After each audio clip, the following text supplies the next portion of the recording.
All right. Hey, folks. Thanks for having me. I really appreciate everybody's time today.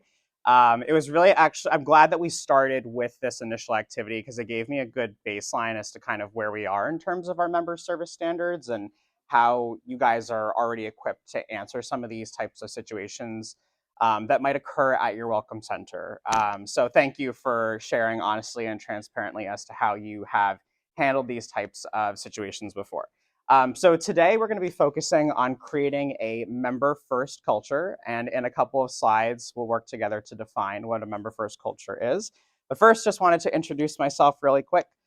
So my name is Eddie Norgard. I am the Associate Executive Director at Somerset Hills YMCA, which is a branch of Greater Somerset County YMCA. Some boring stuff about me. I've been with the Y for about 8 years. I hold a master's degree in business administration from Colorado State University, with a double concentration in marketing management and organizational leadership. A majority of my career within the Y movement has been in membership. I started full-time as a membership coordinator, moved into a membership director role, then was a senior program director before entering executive leadership. So I have spent quite a bit of time in membership, and I've been a part-time member service rep myself. So I do get and understand what the experience looks like. And I sure do continue to spend time at the Welcome Center because I think that's what really keeps me grounded. Outside of membership, I've spent a lot of time as well in youth development, specifically in the camp space. Some fun things about me though, I'm happiest when I am at the beach or outside in any capacity. I love the summer, so hopefully we can connect on that. I have a very unhealthy obsession with Taylor Swift. So if you went to the Eras tour, let's talk afterwards. Would love to chat. I do believe that sour cream and limes belong on all foods. I just think it's the best condiment. And I also talk to Alexa and other AI tools like they're human beings because I think they're going to walk the earth with us soon. So just some fun, quirky stuff that shows you that I am a human just like you guys. So just to kind of set the ground rules and where we are today, I'm going to do a brief presentation of about 20 to 25 minutes before we enter into a group project, which is going to look pretty similar to what we just did. But I'm going to challenge you guys to approach it from a different perspective than what we were just utilizing before. Each group will present, so for a total of 10 minutes, and then any Q&A for me. I'd be happy to entertain questions that you guys have. Just want to lay down some ground rules as we get started. Please respect others and their perspectives. A big part of this presentation is that we are going to be challenged to be open-minded and to think about things differently. The point is to not approach customer service situations the way in which you are always doing it. The point is to pause, reflect, and choose a different route. So this presentation is going to cause you to kind of grapple with the way you've always done it, to kind of abandon that statement of, well, we've always done it this way, or that's just how we do it. It's going to challenge you to think outside of the box with no barriers. And then just be excited. Be excited that this is going to bring you to that next level of customer service. It's going to help alleviate issues that you might experience in your day-to-day job. The point of this is for us collectively as a YMCA movement to be able to better serve our communities and in turn enrich our staff experience. And this presentation is also just as much for the directors as it is for the frontline staff. This will cause all of us to really look at things differently. So everyone should be open-minded in that sense. So before I throw the definition up on the screen, I am looking for audience participation. This will be interactive. As you can see, I am very outgoing. So I hope to get the same energy back from you guys. Who would like to either raise their hand or call out and share what they think the definition of a member-first culture is? Yes, in the back. That's excellent. I love that. Thank you. Anything different or things to add to that statement? Pretty spot on. Okay, great. So a member-first culture, as I define it, is it occurs when everyone utilizes a lens of empathy to anticipate the needs of every member. So I picked some words in that definition very intentionally. When you utilize a lens of empathy, so putting yourself in the shoes of that member, How would it feel if you were in their situation? What does empathy look like from you as the employee? Anticipating the needs. So, not reacting to the needs, but anticipation of what those needs might be and how we can proactively address those needs before they become an issue. And then that very last two words, every member. We are here for all people, regardless of their dimensions of diversity or identities that they carry. So as we approach creating a member first culture, the point here is to be as open and accessible to as many people as humanly possible. And I do believe that we can take any situation and create access and equity for all people. So that's what I believe a member first culture is by definition. So this is the member experience model from YUSA. It's existed for many, many years. I had done a training just like this for MUSA back in 2018. So I just kind of went back to that and recycled it, and it still holds true to this day. But as you can see in this pie chart, pretty much everything here is equally portioned out because they are all equally important. But the member experience really is the atmosphere that we create. So us as a staff team collectively, and not just in membership, but within the entire YMCA, what is that atmosphere that we create? Are we welcoming? Are we nurturing? Are we determined? Are we hopeful in everything that we do? Or are we negative? Are we always saying no? Are we not welcoming people into the Y? All of those key characteristics and demeanor traits that we carry influence our member experience. The inspiration that we offer, do we truly believe that every person can unlock their full potential here at the Y? Or is everybody who walks through the door just another face, another number, another barcode scan? So how do we approach that and address that differently? How are we providing inspiration to our members? The options that we provide. Are we providing options? We kind of went through some scenarios here. Are we providing every option possible? Are we connecting people to everything that we do? Or are we limited? Are we not truly here for the community in every sense of the word? So if we don't have programs that are accessible or available to everyone, then we're doing a disservice to our community.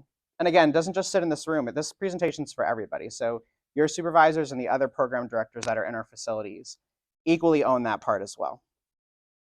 The connections that we facilitate. Did you know that if a new member makes a connection with 3 individuals within their first week of being at the Y, that their retention rate is just that much higher? It is unlikely that they would ever leave if they make 3 connections with us within their first week. You're one of those connections. You sold the membership. So that's one, but how are you connecting them to 2 other people? When you take them on a tour, are you introducing them to that fitness floor person or a personal trainer? When you walk by the aquatics director's office, are you saying, hey, I just want to introduce you to our aquatics director? Or how about another member or a volunteer? If you make those connections for that new member, they are likely to stay. And then last but not least, the support that we give. The Y is a supportive community, and everything that we do, we provide programs and opportunities for people at all walks of life. So when we truly support our members and truly support our community, that's when people find value in the Y, and that's when our member experience is strong. So just want you guys to kind of keep this in mind. As we approach every situation, we should be looking at this and thinking about this in our head, and how can I truly support that person? So I go through this, and for people who maybe are newer to customer service, you might be thinking, well, why is this really important? I mean, people are just going to come to the Y anyway. I mean, the Y has always been here. It's been here for a million years. I mean, the Y is just going to exist. So does it really matter what I do? It does. These are just some boring stats from Forbes, but they're real. 58% or more than half of customers will end up leaving an organization or wherever they're patronizing. They will leave if they have poor service. Everyone has a choice out there. There are 1,000,001 options. You guys said them today. LA Fitness, 24-hour, Planet, Lifetime. I mean, there's a ton of options, right? So why would they come to the Y if we don't create a good experience? More than half of them would not. 84% of all customers would say that personalized service is very important to them to win over their business. Personalized service. So not just generic service that we provide to everybody. That generic services, they come in, they scan in, they don't get a personal greeting, and they just go to work out on the treadmill. That's not personalized service. They're just walking in. But when you greet them by name, when you stand and you greet them and you have conversation and build that relationship, that becomes personalized. And for 84% of people, that's what determines whether or not they would want to be a customer at that place. So keep that in mind too. Your simple hello and your simple greeting and your simple, looking at the Doxco check-in screen and seeing their name and saying their name is key. It builds that relationship and causes 84% of people to stay. And then five times the amount of customers are likely to purchase again after a good service.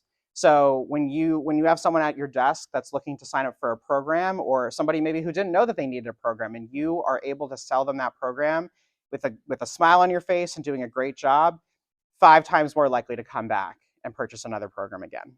And we're all about retention. Retention is key when it comes to any member-based organization. The Y would not be able to survive without membership retention, and we are key to that. So I believe that there are a few key elements to good member experiences. Empathy for me is number one. And again, approaching every situation from their lens, from their shoes. What are they seeking? Why are they seeking that? And trying to understand them. We will never truly understand where anybody else is coming from.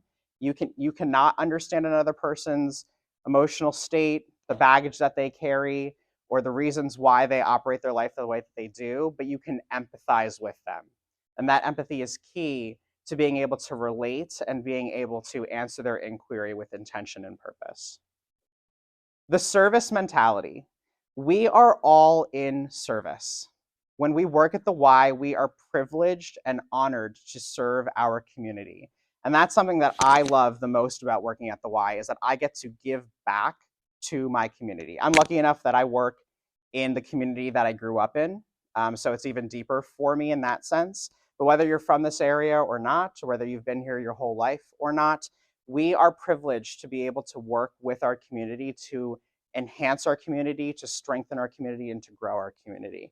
So when you think from that mindset, and every day that you walk into work, you say to yourself, I am really lucky that I get to work through the Y to help my community. Your whole mindset will change. And it's all about being positive in that sense. Active listening. I don't know if MUSA provides listen first training to staff or not at this level, but just a quick, small overview. The listen first training essentially has you really reflecting on what an individual is saying and seeking to understand that individual and what they're saying. And there's, quirky things that you do, like, if I'm hearing you properly, this is what you meant. But those types of phrases and those types of reflections are key. Being able to pause and sit there and repeat it back to that person of, this is what you just asked me for, is a key piece of de-escalation. And a lot of the scenarios that Megan and Alexis just did, there was a lot of combativeness and it was argumentative, like Alex said. And one thing that you can do right off the cuff to break that down and not create that barrier is to just repeat back to them what they just told you. Because then there is that sense of understanding versus saying, I understand what you're saying, but they don't know that you understand. But when you repeat it back to them, then that understanding is created. Problem solving skills. This might seem like a duh, like obviously, but it's true. When you walk into any situation, or when you sit at the desk and you're ready to go for your shift, you either have one or the other mentality. You're either ready to fight or you're ready to work with people. You have to pick. And it's going to be a lot easier for you and everybody else if you're ready to work with people. So when someone comes to you with a request or with a complaint or feedback, if you're ready to fight and you're ready to whip out that policy, you will never win. But if you're there to break down the issue and figure out what solutions look like and own those solutions, you will win every time. And so will they. And then the last option down there, what I always love to hit home with is see it, hear it, own it. anything that happens at the Y, it doesn't matter if it's at the front desk, in aquatics, in child watch, or in any other program area, if you see it, if you hear it, you own it all the way through. And I firmly believe that, and I have trained my membership teams to do that. That could mean, and this is a little foreshadowing to the later activity, but this could mean that the group exercise schedule was posted incorrectly. What are you doing? Are you going to tell that member, here's the wellness director's card, why don't you reach out to them? Or are you going to own that situation? When you own it, when you send that email, when you follow up with that wellness director, and then you give a personal phone call back to that member once it's rectified, you have created an ally, you enhanced retention, and that person will be your best friend forever. Promise you. They will be so happy to see you at that desk because you solved their problem for you. So I challenge you, when you see situations, own them. When you hear about things, own it. Own every situation, and the experience here will turn around instantly. So to continue the conversation, I have a couple of prompts here. I'm going to ask this to be interactive again. Tell me, are policies good or bad?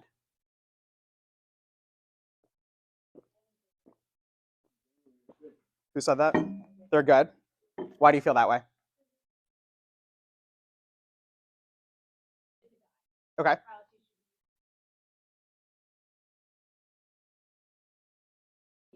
Okay. Got it. All right. Does anybody feel differently? Does anybody feel like policies are bad?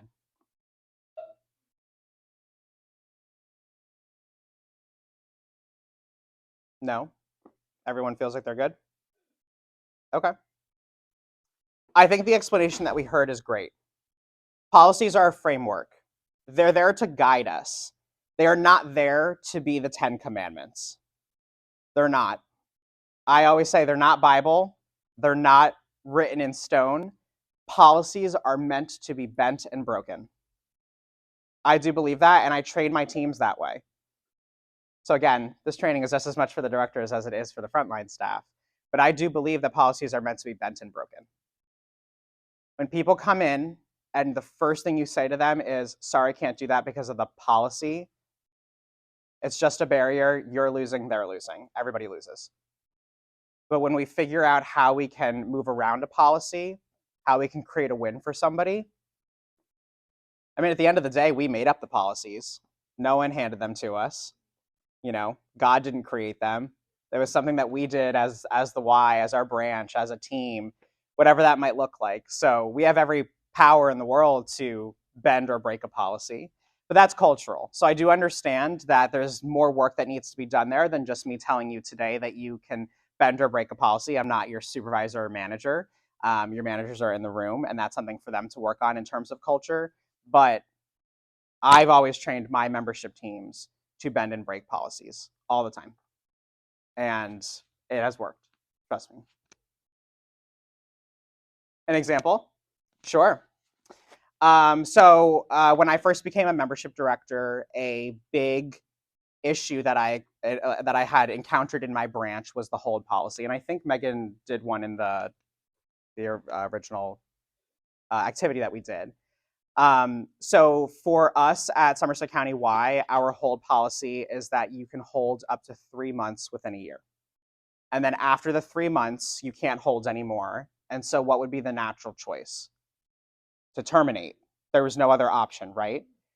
When you let that member go because of your policy, because we created a policy that says they could only hold up to 3 months and then they terminate, do you know that their likelihood of actually coming back completely goes into the toilet?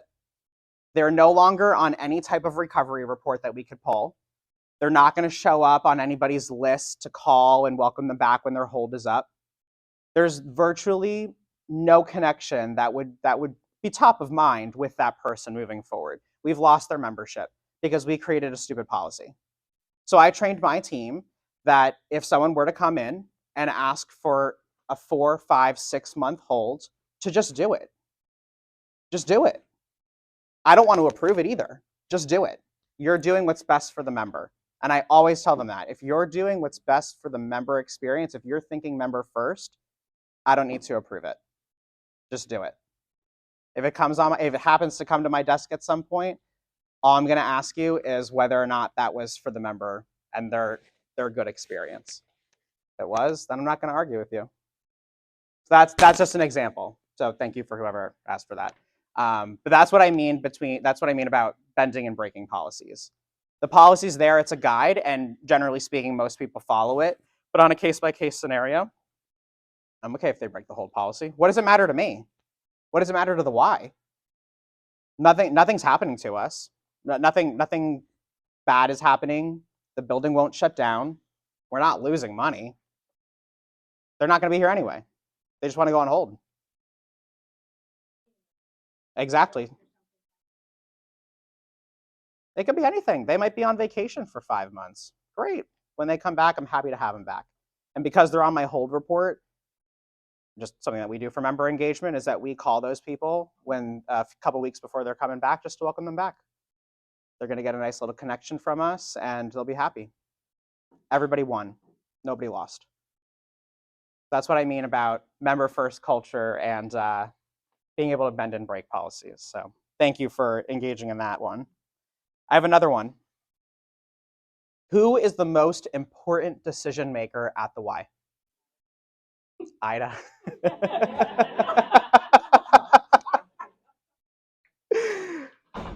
I heard a couple of things come out quickly. Can somebody repeat them? The members, okay. Who else? Any other thoughts?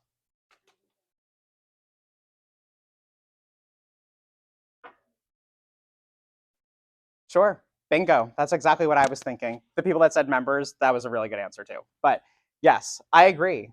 I think all of you are the most important decision makers within the Y. 100%. You are member service representatives. You represent the members and you represent our service. So in my eyes, you're the most important, 100%. Again, this training is just as much for the managers as it is for you guys. I empower my membership teams to make every decision. And I understand that organizations aren't all in the same spot. So as I say some of these things, you might be like, wow, why don't we do that? You guys are on a journey, and trust me, in my 8 years of working at the Y, a lot of this is still a work in progress with the teams that I'm working with. But I'll tell you, my front desk staff do refunds. They cancel people out of classes and move them around. They are able to comp. They have like a threshold of money that they're able to comp people on or give discounts on or do those types of things to create wins for members. And again, that might all sound great and glamorous, and you're like, oh my gosh, we need to do that tomorrow. But every organization's on its own journey and its own work in progress on this type of stuff. But I do believe you are the most important decision makers. Other organizations believe in this too. And an example of that would be Disney. I don't know if anybody's a big Disney fan, but if you are a cast member at Disney World, Disney actually gives their employees $1,200 to work with every day to be able to comp and support the patrons and customers and people that are visiting Disney World. So for example, if a Disney cast member is walking down, they're in Magic Kingdom and somebody dropped their ice cream cone, they are going to own that situation. You know what they're going to do? They're going to go bring those patrons over to the nearest ice cream place, and they are comping ice cream not only for the child that dropped it, but more ice cream for the whole family. Because that's not only supporting the experience, but also giving a one-up and supporting that whole family.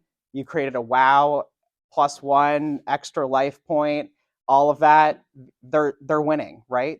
Those folks are going to be ecstatic about Disney. They're going to tell all their friends, guess what happened? Susie dropped her ice cream cone, and then we all got Mickey Fudge Pops. You know, how awesome is that? And I think the Y should do the same thing. I think every organization should do the same thing, because when you do that, you just win customers over. So again, I think you guys should be able to make all those decisions. Your organization will work in that direction, and after this training, hopefully you guys will go back to your teams and be able to discuss that and figure out what those privileges look like, and being able to work together to get to that point. But I think you guys should be able to make every choice possible to be able to support our members. And then oh, sorry. Yeah.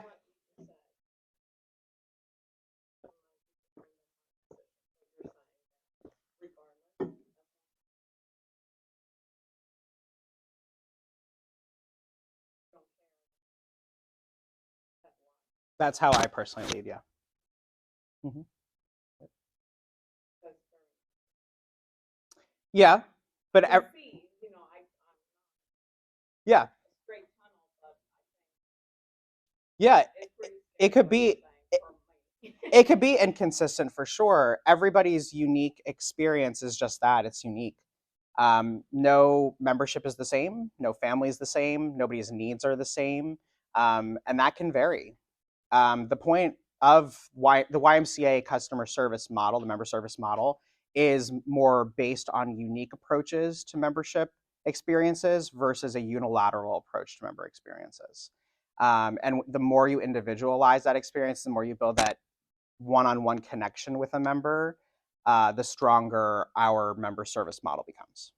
So, and so our approach might not be the same at Gap. It could be, you know, we all have the ability to do certain things, but beyond a certain threshold, we wouldn't do more than that.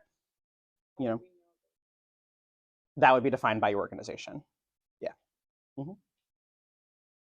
Okay. Good question. And then last discussion point here before we break out into our group project.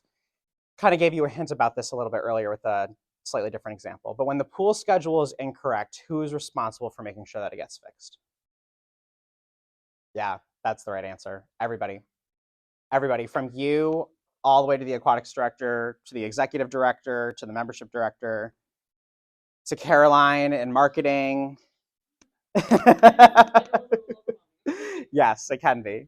But all the way through to fruition. And I shared that earlier with the group exercise example, but same thing with the pool one. You know, when that member comes in and it happens, you know, we can't be perfect every time. We try to be, but we can't be every time. So when that member gets inconvenienced, you're seeing it all the way through. And again, that phone call at the end, once it gets resolved of, hey, just got that confirmation from our marketing department that it was updated on our website. Just wanted to let you know that I saw that all the way through for you. You can go view that now and it's accurate. Huge win. Versus, thanks for sharing. That's marketing's problem. I'll just send them an email and hopefully it's fixed next time you come in. Totally two different approaches. All right. So we're going to move into a group project. Shouldn't take more than about 10 minutes. I have 5 different scenarios here, very similar to what Megan and Alexis did at the beginning of this. You guys are split into 5 tables, so you'll just work with your full table group. There is going to be a scenario on this piece of paper. It's very brief, kind of like 2-3 sentences. It'll walk you through what the scenario is that you're looking for. I want you to approach this utilizing the tools that we talked about today. Do not exist in the mindset that you existed in when you walked in the doors today. You really want to think about this from a no barriers perspective. What can you do to win over that member? It might feel weird because you might feel like you do not have the ability to do the things that you want to do as your job exists today, but I don't want you to think about that. So if there's a solution that you're thinking of that you're like, I really wish that our Y would let us do this, just plan to share that. Because that's good for your directors to hear too, so that they know what type of empowerment they need to give you guys so that you feel confident in your roles. So be courageous, be brave, be willing to share that. I know your directors very well. They're very nice people. I've worked with them for years. They want to hear it. They really do want to hear this feedback so that they can go back and work on this with you guys as you move forward. So again, no barriers is really what I'm looking for. So every scenario is different. So every table will have an opportunity to present on what their thoughts are for each scenario. If you need to get up or rearrange tables or move to different parts of the room, please do so. But be prepared to share. I'm looking forward to hearing how everyone approaches these scenarios. So 10 minutes starting now.